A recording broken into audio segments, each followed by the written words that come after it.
নমস্কার বন্ধুরা, আমি ডাক্তার লাভলি মিত্র।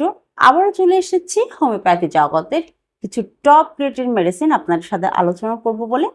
আজকে আমি এই মেডিসিনগুলো কাশির উপর ডিপেন্ড করে কিন্তু আপনাদের সাথে শেয়ার করব। আপনারা কত অল্প সময়ের মধ্যে কাশি থেকে মুক্তি পেতে পারেন, খুব অল্প সময়ের মধ্যে কাশিকে কিভাবে নিবারণ করতে পারেন সেই সম্পর্কে কিন্তু আজকে আপনাদেরকে ডিটেলস বলবো। আমার প্রথম যে মেডিসিন সেটি হচ্ছে ব্রায়োনিয়া অ্যালবা। ব্রায়োনিয়া অ্যালবা আমরা শুষ্কতার উপর সবচেয়ে বেশি প্রাধান্য দিয়ে থাকি। ব্রায়োনিয়ার কাশি কিন্তু শুষ্ক কাশি, এটি দিনের তুলনায় সন্ধ্যার পর থেকে সবচেয়ে বেশি হয়। ব্রায়োনিয়া রোগীদের মুখ সবসময় শুষ্ক থাকবে এবং গলা সবসময় শুষ্ক থাকবে। দিনের মধ্যে কাশলে যা মোটামুটি কফ আসে, সন্ধ্যার পরে একদম কফ আসবে না। এবং বুকে একটা কিছু সুই ফোড়া দিলে যেরকম একটা ব্যথা হয়, ওরকম একটা ব্যথার অনুভূতি হবে বুকে ডান পাশে। এবং চুপচাপ বসে থাকলে বা চুপচাপ শুয়ে থাকলে কাশির উপশম হবে। একটু নড়াচড়া করলে কাশি বাড়বে এবং একসাথে অনেক পরিমাণে পানি খাবে। এই সিমটমগুলো যদি সঠিকভাবে আপনারা মনে রাখতে পারেন তাহলে কিন্তু ব্রায়োনিয়া অ্যালবা আপনার জন্য খুব ভালো একটি মেডিসিন। ব্রায়োনিয়া অ্যালবা আমরা ক্রনিক কেসের ক্ষেত্রে একুইট কেসে 30 CH পোটেন্সি আমরা 3 ঘন্টা পর পর 2 ফোঁটা করে প্রয়োগ করতে দিই। যখন আপনারা ধরেন কাল বা আজকে 2-3 দিনের মধ্যেই প্রবলেম হচ্ছে, সেই ক্ষেত্রে 30 CH পোটেন্সি আমরা 3 ঘন্টা পর পর 2 ফোঁটা করে দিই প্রথম দিন। এরপরে আস্তে আস্তে সকাল 2 ফোঁটা, দুপুরে 2 ফোঁটা, রাত্রে 2 ফোঁটা, দিনে 3 বার করে এটি সাজেস্ট করি। একটানা আপনারা 15 দিন এভাবে নেবেন, দেখবেন কাশি খুব ভালো দিকে যাচ্ছে, আস্তে আস্তে কাশিটা সেরে যাচ্ছে। যদি এটি ক্রনিক কেস হয়, অর্থাৎ অনেক পুরনো বা 1 বছর হয়ে গেছে, 6 মাস বা 1 বছর হয়ে গেছে বা তার থেকেও বেশি হয়ে গেছে, কাশি কমছে না এবং ব্রায়োনিয়া সিমটমের সাথে আপনার সিমটম একদম মিলে যাচ্ছে, সেই ক্ষেত্রে আপনার 200 পোটেন্সি সকালে 2 ফোঁটা, রাত্রে 2 ফোঁটা এভাবে একটানা 15 দিন নিতে পারেন। কোনো সাইড এফেক্ট নেই, খুব ভালো রেজাল্ট দেবে ব্রায়োনিয়া অ্যালবা। তো এর পরে যে মেডিসিন সেটি হচ্ছে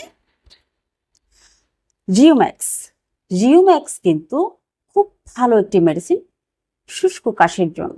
গলার মধ্যে একটা সুরসুর ভাব থাকবে, যেন কিছু দিয়ে ওখানে নাড়া দিচ্ছে, কোনো একটা কঠন দিয়ে ওখানে সুরসুরি দিচ্ছে, ধরনের একটা অনুভূতি হবে।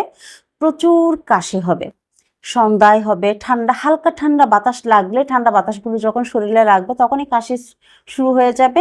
একটু ঠান্ডা পানি পান করলে কাশি শুরু হয়ে যাবে এবং সন্ধ্যার পর থেকে কাশি অনবরত বাড়তে থাকবে। এই ক্ষেত্রে কিন্তু রিউম্যাক্স খুব ভালো একটি মেডিসিন। রিউম্যাক্স যদি একুইট কেসে আপনারা 6 CH পোটেন্সি 3 ঘন্টা পর পর 2 ফোঁটা করে প্রয়োগ করবেন। আর যদি 30 CH পোটেন্সি আপনারা প্রয়োগ করেন তাহলে দিনে 3 বার 2 ফোঁটা করে এটি প্রয়োগ করবেন, খুব ভালো রেজাল্ট দেবে। তবে গর্ভবতীদেরও কিন্তু এই মেডিসিনটি খুব ভালো রেজাল্ট দিয়ে থাকে।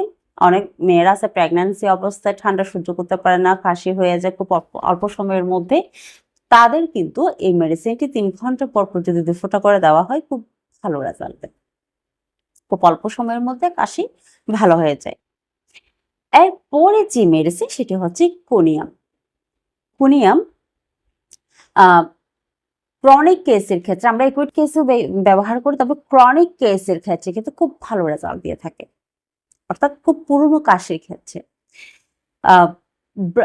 কোনিয়াম যখন আপনি ঘুমোতে যাবেন, একদম বিছানায় যখন শুতে যাবেন, তখনই কাশিটা যেন উড়ে এসে জুড়ে বসেছে অবস্থা হবে। এত পরিমাণে কাশি কাশতে কাশতে দম বন্ধের মতো হয়ে যাবে। যখন একটু উঠে বসবেন, হাঁটাচলা করবেন, একটু পানি খাবেন, তখন একটু ভালো লাগবে। আবার শুতে যাবেন, আবারও কাশি চলে আসবে। এই সিমটমের উপর ডিপেন্ড করে কিন্তু কোনিয়াম খুব ভালো রেজাল্ট দিয়ে থাকে। কোনিয়াম 200 CH পোটেন্সি আপনারা সকালে 2 ফোঁটা, রাত্রে 2 ফোঁটা, দিনে 2 বার করে একটানা 1 সপ্তাহ নিতে পারেন। এটা কিন্তু 1 সপ্তাহ বেশি নেওয়া যাবে না। কোনিয়াম কিন্তু খুব গভীর ক্রিয়াশীল একটি মেডিসিন। 1 সপ্তাহ বেশি নেবেন না। এরপরে যদি আপনাদের এরপরে সপ্তাহ 10 দিন আপনারা অপেক্ষা করে দেখবেন, এর এরপরে যদি আপনাদের অসুবিধা হয় তাহলে আপনারা একজন রেজিস্টার্ড হোমিও চিকিৎসকের পরামর্শ নিয়ে মেডিসিন চেঞ্জ করতে পারেন বা পাওয়ারটা চেঞ্জ করতে পারেন। তবে কিন্তু এটি এত বেশি প্রয়োগ করার প্রয়োজন হয় না। আপনারা 1 সপ্তাহ একটানা প্রয়োগ করার পরে যদি অপেক্ষা করেন দেখবেন যে এটি আস্তে আস্তে আস্তে আস্তে কমে গেছে। পরে আমি আরো 2টি মেডিসিনের কথা বলবো, সেটি একটা হচ্ছে ইপিকাক। ইপিকাকের কাশি আপনি যখন কাশতে যাবেন আপনার বমি চলে আসবে, বমি থেকেও বমি ভাবটা বেশি কন্টিনিউ কাশতে কাশতে বমি চলে আসবে অথবা বমির ভাব দেখা দিবে এবং জিভটা খুব পরিষ্কার থাকবে। শুধু 2টি সিমটমের উপর আপনারা প্রাধান্য দিলে কিন্তু ইপিকাকে খুব ভালো রেজাল্ট পাবেন। প্রথমত জিভটা একদম পরিষ্কার থাকবে ইপিকাকের, দ্বিতীয়ত বমি ভাবটা বেশি থাকবে। এই 2টি সিমটমের উপর ডিপেন্ড করে যদি মেডিসিন প্রয়োগ করেন আপনারা 30 সিএইচ পোটেন্সি 3 ঘন্টা পর পর প্রয়োগ করবেন, খুব ভালো রেজাল্ট দিবে। আর ক্রনিক কেসের ক্ষেত্রে আপনারা 200 পোটেন্সি দিনে 2 বার, সকালে 2 ফোঁটা রাত্রে 2 ফোঁটা একটানা 15 দিন পর্যন্ত নিতে পারেন, কোনো সাইড এফেক্ট নাই। এটি খুব ভালো কাজ দেয়। অ্যান্টিমোনিয়াম টার্টারিকাম, সংক্ষেপে এটাকে আমরা অ্যান্টিম টার্ট বলি। অ্যান্টিম টার্টার রোগীদের প্রচন্ড পরিমাণে কাশি হবে, একদম ধমকা কাশি, কাশতে কাশতে কাশতে কাশতে রোগী একদম নিস্তেজ হয়ে পড়বে, বর্ণ পর্যন্ত চেঞ্জ হয়ে যায়।